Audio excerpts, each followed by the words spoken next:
In today's video, let me walk you through the steps on how to receive your salary on Revolut.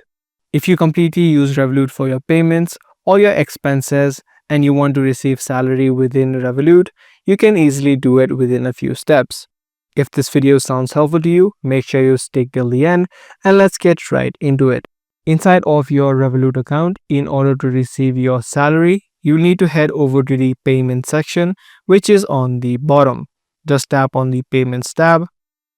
Inside of the payments tab, you'll see a section called how to add money.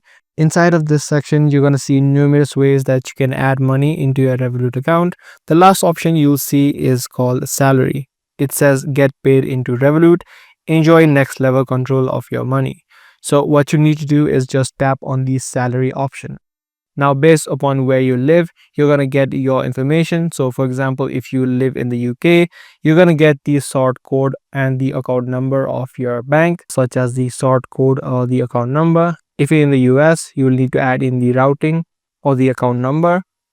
So, type in and add in your information based upon where you are.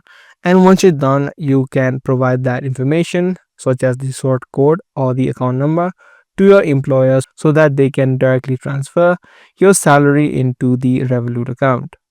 So that was a quick video about the way that you receive your salary on Revolut. I do hope this guide video did help you out. If it did, be sure to subscribe, share, and also give this video a thumbs up.